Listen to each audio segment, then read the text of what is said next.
High বন্ধুরা, আমি প্রিয়া। আজ তোমাদের সাথে শেয়ার করে নেব দারুণ স্বাদের ফুলকপি দিয়ে পুঁটি মাছের চচ্চড়ি। খেতে এত দারুণ হয় এই রেসিপিটা, চলো শেয়ার করে নিই। সবার প্রথমেই তেলটাকে ভালো করে গরম করে নিয়ে নুন আর হলুদ দিয়ে মেখে রাখা মাছটাকে ভাজবো। এখানে আমি পুঁটি মাছ নিয়েছি। পুঁটি মাছের মাথাগুলো আমি কেটে নিয়েছি, কেন পুঁটি মাছের মাথাটা অনেক সময় তিতকুড়ে লাগে, সেই কারণে আমি মাথাগুলোকে কেটে নিয়েছি। মাছ ভাজা হয়ে গেছে, এগুলোকে তুলে নিয়ে আর যে কিছু মাছ আছে সেম প্রসেসেই আমি ভেজে নেব। দিয়ে দিচ্ছি ছোট করে কেটে রাখা ফুলকপিটাকে। ফুলকপিটাকে খুব ভালো করে বারবার নাড়াচাড়া দিয়ে ভাজবো। দিয়ে দেবো সামান্য একটু হলুদ আর একটু নুন। নুন আর হলুদ দিয়ে ফুলকপি ভাজলে না কালারটা খুব ভালো আসে আর ফুলকপিটা সিদ্ধটাও হয়ে যায়। লাল করে ভেজে নেব ফুলকপিটাকে। আমার ভাজা হয়ে গেছে, এগুলোকে তুলে নিচ্ছি।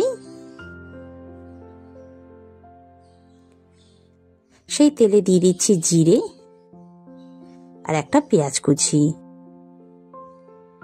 পেঁয়াজটাকে একটু ভেজে নেব, 1-1.5 মিনিট একটু ভেজে নিলেই হবে। যখন দেখবো পেঁয়াজটা একটু নরম হয়ে গেছে, দিয়ে দেব কাঁচা লঙ্কা চিড়ে আর একটা টমেটো। এবার বারবার নাড়াচাড়া দিয়ে কষাবো। যখন দেখবো টমেটোটা একটু নরম হয়ে গেছে,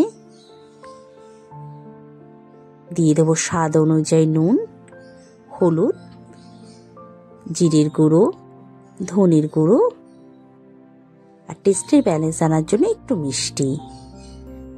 সামান্য জল দিয়ে এবার কষাবো যতক্ষণ না মশলা থেকে তেলটা ছেড়ে দিচ্ছে।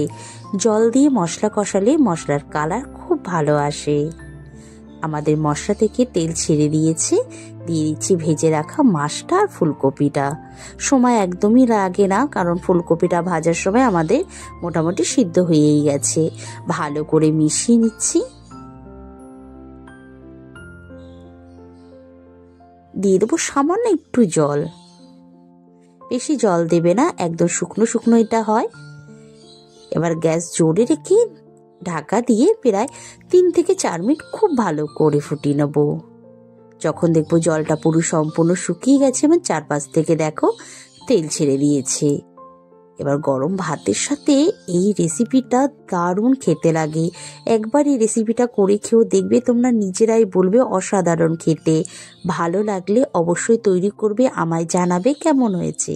ভালো লাগলে একটা সাবস্ক্রাইব করে দিও। Thank you so much.